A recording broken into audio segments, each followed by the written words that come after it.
Welcome to Living Your Senior Life, the podcast for those of us who are living our best lives after 55. We're Mark and Debbie, and today we're tackling a topic that stops a lot of seniors from ever picking up a weight. Myths. Specifically, 5 common misconceptions about weightlifting that just aren't true.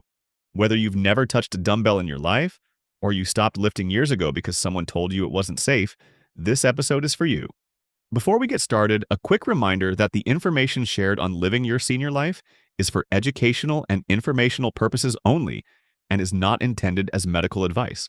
Always consult your physician or other qualified healthcare provider before starting any new exercise program, especially if you have existing health conditions. Now grab a cup of coffee, tea, or your water, get comfortable, and let's get started. We tend to think of the human body's timeline as this inevitable one-way street. You know? Oh, absolutely. The whole hill metaphor. Right. Like when you're young, you're in that building phase. You're growing, you're adding capacity, getting stronger. And then at a certain point, society sort of just hands you this invisible script that says the building phase is over. Yeah, you're just done. Exactly. Like now you are just managing the decline. It's like you're driving a car that is slowly, permanently running out of gas. Right. And the absolute best you could do is just coast carefully so you don't, break an axle or something. Yeah. But, and this is what we're getting into today, what if that script is completely biologically backwards? What if the simple act of picking up something heavy is actually like the ultimate accessible hack to reverse the clock? It's a huge shift in perspective, yeah. It really is. So today we are doing a deep dive into a really fascinating breakdown from Living Your Senior Life by author Debbie, and it's titled Weightlifting for Seniors: 5 Myths You Should Stop Believing. And our mission here is to just separate the fitness fact from the fiction. And honestly, the medical data we have right now completely supports tearing up that old script. The official CDC recommendation, which is highlighted right at the top of our source material, by the way, it states that older adults should engage in muscle strengthening activities at least 2 days per week. 2 days a week? That doesn't sound like a lot, but... But people aren't doing it.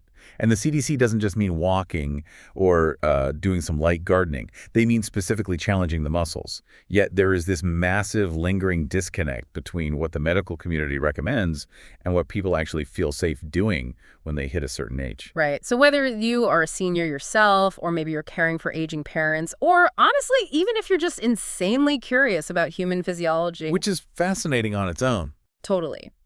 If you want to know what our bodies are actually capable of late in life, this conversation is going to completely reframe how you view your physical limits. We're going to dismantle the mental barriers that basically keep people fragile. It's so needed. It is. But really quickly, before we get into the actual mechanics of how this works, we do need to share a crucial disclaimer straight from the text.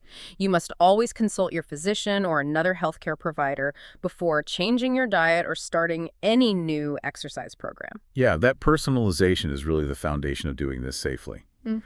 Because everybody has a completely different starting line.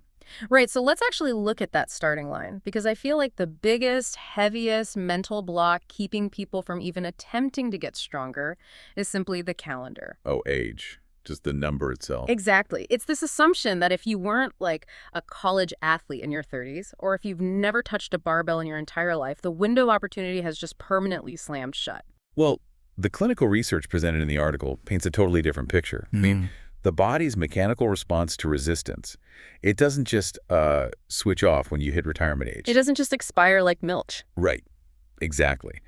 There is this fantastic case study in the text of a woman named Barbara. She's 75 years old, and she had literally never lifted a weight in her life. 75 and starting from scratch? That's amazing. Yeah.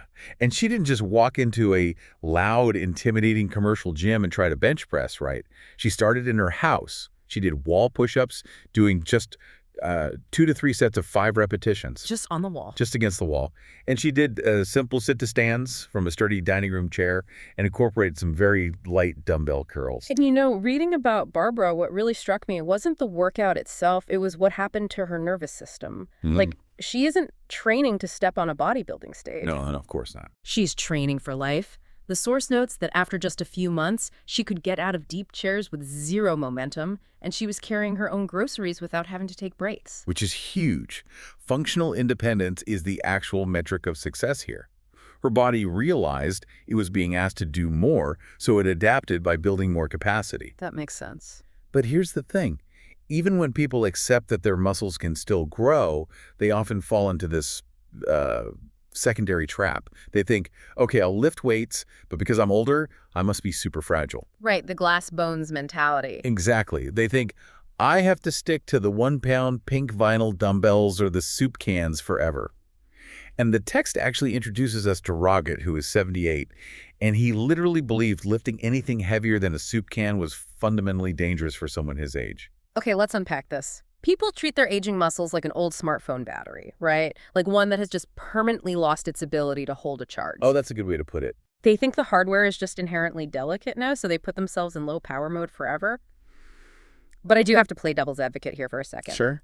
If safety is the absolute priority for a 78-year-old guy like Robert, why push past those very light weights at all? Like, if the soup cans get him off the couch and moving, isn't there a point of diminishing returns where picking up a heavier dumbbell introduces a risk that totally outweighs the reward? What's fascinating here is the underlying physiological reality of how muscles actually work. I mean, the body is an ultimate efficiency machine. Okay. It only maintains the exact amount of muscle it absolutely needs to survive your daily routine. If you only ever lift a 1-pound weight, your muscle adapts to that specific 1-pound load, and then it just stops changing entirely. It just plateaus. Completely. The muscle fibers essentially say, hey, we are strong enough to lift 1 pound. Our job is done. There's absolutely no need to waste precious energy getting any stronger. Wow. So by staying with the soup cans forever, you are biologically commanding your body to stop improving. Precisely. Progressively challenging resistance is an absolute requirement for growth. Those very light weights eventually just stop triggering the mechanical tension required for muscle adaptation. Because it's too easy. Right. And Robert's case study proves this perfectly. He started with those light weights just to learn the movements, using 5-pound dumbbells. But under guidance, he practiced slow, steady progression. He didn't just jump to 50 pounds. No. He safely moved to heavier weights over a few months. And because he progressively challenged the tissue, he actually gained the strength required to confidently climb his stairs without even relying on the handrail. That is life-changing for a 78-year-old. It really is. Smart, gradual progression is where the life-changing benefits actually live. Here's where it gets really interesting, though. Let's say I'm listening to this, and I buy into the idea that my muscles can adapt, right? And I understand I need to lift progressively heavier things. The immediate, glaring roadblock for millions of people is joint pain. Oh, yeah.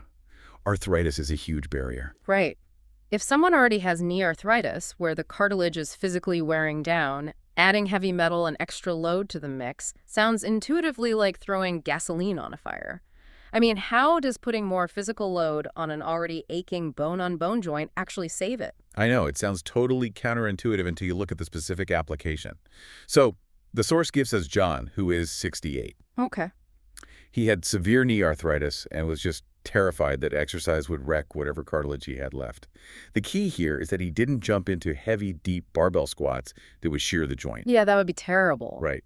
His routine was highly specific to his condition. He did gentle, seated leg extensions, wall-supported partial squats, and isometric quad holds. Wait, let's pause on that last one because that feels like the secret sauce. Yeah. An isometric quad hold. That basically means he is aggressively flexing the muscle on the front of his thigh. But the knee joint itself isn't actually bending or moving, right? Yes. That is the genius of isometric training for arthritis. You are creating intense mechanical tension in the muscle belly, signaling it to grow and get stronger, but without grinding the joint surfaces together. Oh, wow. The Arthritis Foundation explicitly backs this up in the article.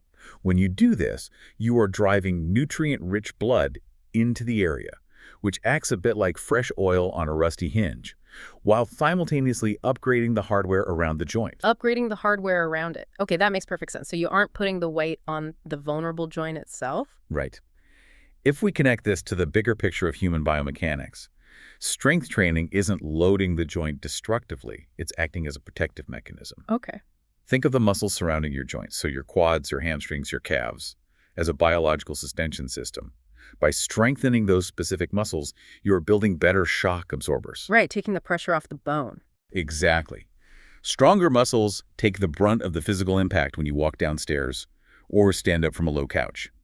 They absorb the force, supporting the joint rather than letting those arthritic bones grind together. It's like you are building the scaffolding around a crumbling building so the building doesn't collapse. Yes, that is a brilliant way to visualize it. So building the muscle actually cures the fragility rather than the fragility being a reason to avoid building the muscle. But that naturally brings up another massive fear, especially for older women, which the author highlights. The fear of getting too big. Yes, it's the fear of the scaffolding getting too big, the fear of bulking up. People think they'll pick up a 15-pound dumbbell and suddenly wake up looking like a professional bodybuilder. That bulky illusion is incredibly persistent. The text actually shares the story of Patricia, age 69. She actively avoided weights for decades, specifically because she was worried about looking too masculine or overly muscular. Which is such a common fear. It is. But eventually, she started doing 2 to 3 full-body sessions a week. She did functional exercises, things mimicking daily life like squats, rows, and presses, and she used moderate weights. Let me guess, she didn't turn into the Incredible Hulk. Far from it. The results documented in the source were firmer muscles, significantly better posture, her clothes fit more comfortably, and she had an easier time moving. There was absolutely zero unwanted bulk. I always like to explain it this way. Think of your body like a construction site, right? If you want to build a massive 100-story skyscraper, which would be the bodybuilder physique, you don't just need heavy steel, you need very specific zoning permits. Right, the permits. In the human body, those permits are a highly concentrated cocktail of hormones, specifically high levels of testosterone, combined with thousands of excess daily calories. You have to eat like it's a full-time job. That is a perfect analogy. The older adult body simply does not have the hormonal zoning permits to build massive amounts of new, bulky tissue. It's biologically impossible by accident. Exactly. Furthermore, as we age, we naturally lose muscle mass, a process called sarcopenia. For most seniors, resistance training is largely about reclaiming lost territory. You are renovating the interior of the house you already own. I love that. You are turning the spongy, underutilized muscle you currently have into denser, tighter, more efficient tissue. You're increasing muscle density and neurological efficiency, not necessarily inflating its overall size. So the physical fears are totally neutralized. The muscles can still adapt, the joints are actually protected by the new scaffolding, and nobody is going to accidentally win Mr. Olympia. Right. But once people realize that, the final excuse they usually throw up is pure logistics. It's the assumption that to do this properly, you need to dedicate a whole room in your house to heavy iron plates. Or you need to sign up for an expensive, intimidating gym membership full of complex machines. And honestly, the fitness industry heavily markets the idea that health requires complexity and expensive memberships. Huge barrier to entry for people. Oh, for sure. They want your money. But the reality highlighted by the author is quite the opposite. We see this with Marie, a 71-year-old profiled in the text. She wanted to build strength, but flat out refused to step foot in a commercial gym. So she just used her living room. Yep. The source notes she used highly affordable, easily stowed tools, a sturdy chair, 2 basic resistance bands, and a couple of light hand weights. That's it. That's it. She did band pull-aparts to strengthen her upper back, chair squats, wall push-ups, and seated band rows. You know, thinking you need a full expensive gym membership to get strong is like thinking you need a stainless steel commercial chef's kitchen just to cook a couple of scrambled eggs for breakfast. It's total overkill. Right. The environment doesn't dictate the physiological result. The tension does. But I do have to push back a little here, though, on behalf of our listeners. Realistically, can a rubber resistance band hooked around a doorknob truly provide enough tension to achieve the kind of serious balance, bone density, and even cognitive benefits the source mentions? Or is that higher-level physiological benefit really just reserved for the gym goers who are moving heavy iron plates? This raises an important question about how the nervous system actually perceives work. The source is entirely clear on this. The secret ingredient isn't the equipment. It's consistency and tension. Okay. Your muscles, and more importantly, your brain, do not have eyes. They do not know the difference between a highly engineered $5,000 gym machine and a $10 piece of elastic tubing from the sporting goods store. They just feel the pull. Exactly. They only sense mechanical tension, and they adapt to overcome it. Actually, resistance bands provide something called ascending resistance. The further you pull the band, the harder it gets. Oh, interesting. Which is incredibly safe for joints while still providing maximum tension at the peak of the movement. That makes a lot of sense. The muscle just knows it's being challenged. And that neurological challenge leads perfectly into what the text calls the bonus myth. This is the idea that weightlifting only changes you from the neck down. Yes. The cognitive and psychological benefits are perhaps the most under-discussed aspect of senior fitness. The article introduces Susan, who is 72. Her initial goal was purely physical. She started using resistance bands a couple of times a week just to get stronger legs. But the side effects were entirely mental. She reported experiencing better sleep, a noticeably brighter mood, and a surge in day-to-day confidence. I mean, her physical exertion was literally rewiring her brain's chemistry. And emerging clinical research strongly supports this phenomenon. Resistance training is a neurological event. Overcoming a physical barrier like actually feeling the burn of a muscle working and pushing through it requires intense neurological exertion. It releases endorphins, sure, but it also fundamentally shifts your psychology. When Susan realized she could physically do something today that she was too weak to do a month ago, it completely destroyed that one-way street narrative we talked about earlier. It proved to her that she wasn't done yet. Exactly. It builds self-efficacy. It proves to the brain that growth is still possible. So what does this all mean for you listening right now? We've talked about the science and the case studies, but the author provides some incredibly practical, everyday takeaways to help you actually apply this safely. Let's get into the nuts and bolts. We always have to start with the ultimate why. Why put yourself through the discomfort? The goal here is maintaining total independence. Strength training triggers the piezoelectric effect in bones. The piezo what? Piezoelectric effect, meaning when muscles pull forcefully on the bones respond by laying down more minerals, improving bone density. Yeah, and that directly reduces your risk of catastrophic fractures. It improves balance, which drastically lowers your fall risk. It's about securing your ability to safely carry your own groceries, walk your dog, and climb your own stairs for decades to come. As for the how, the source suggests a very approachable target.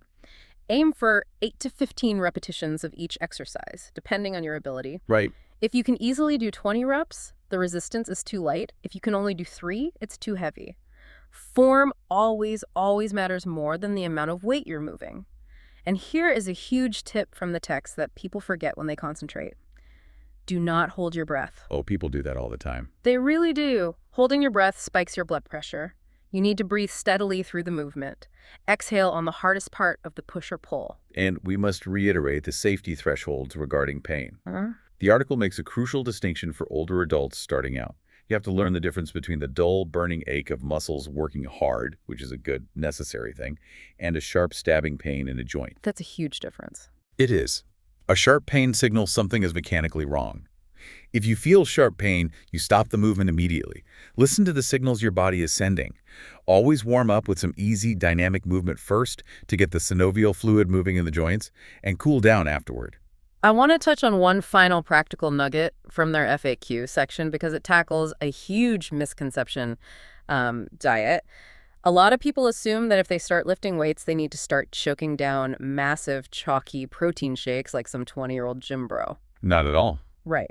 The source notes that most seniors can meet their protein needs just through a regular, well-planned diet. But the specific number they give is interesting. Experts suggest healthy older adults might benefit from about 1.0 to 1.2 grams of protein per kilogram of body weight daily. Why that specific, slightly elevated number for seniors? It comes down to a biological concept called anabolic resistance. As we age, our muscles become a bit hard of hearing when it comes to the dietary signals that tell them to grow. Hard of hearing. That's interesting. Yeah. A younger person might only need a small amount of protein to trigger muscle synthesis, but an older adult needs a louder signal, a slightly higher concentration of protein in their meals to trigger that exact same growth response. Okay, that makes sense. So while you don't need fancy supplements, being mindful to include a good source of protein like eggs, fish, beans, or poultry with your meals gives your muscles the actual building blocks they need to repair that scaffolding we talked about earlier. We started this deep dive talking about that pervasive, depressing script society hands us. The one that says aging is just a permanent, unchangeable decline. But the evidence and the stories from living your senior life prove that our physical muscles can experience meaningful, life-changing strength gains well into our 70s and 80s simply by being exposed to gradual resistance. It's just so empowering. It really is. You are never too old to start. You are not too fragile to challenge yourself. Building muscle actively protects your aging joints rather than destroying them. You aren't going to accidentally become a bulky bodybuilder, and you don't even need to leave your living room to do it. It truly is a complete paradigm shift in how we view the human lifespan. The body retains its remarkable biological capacity for growth and adaptation far, far longer than most of us give it credit for. You just have to be willing to send it the right signals. Which leaves me with a final thought for you to mull over. We've just spent this time proving that our physical bodies maintain this incredible, undeniable ability to adapt, grow, and strengthen late in life, simply by pushing against a little resistance. Sure. If our biology is still that remarkably adaptable, what other seemingly fixed limitations in older age might not be so fixed after all? Whether it's learning a complex new piece of technology, adopting a highly challenging new hobby, or even changing deep-rooted emotional mindsets. Maybe those things aren't inevitably declining either. Maybe they just need a little progressive resistance to grow stronger again. And that's a wrap on 5 misconceptions about weightlifting for seniors. And honestly, we hope we've convinced you that those weights aren't nearly as scary as you thought. You can find the full article with all the research, practical examples, and a simple starter routine at livingyourSeniorLife.com. If you enjoyed today's episode, we'd love it if you'd share it with a friend who might need a little nudge toward the weight rack. And as always, until next time, take care of yourself and live your best senior life.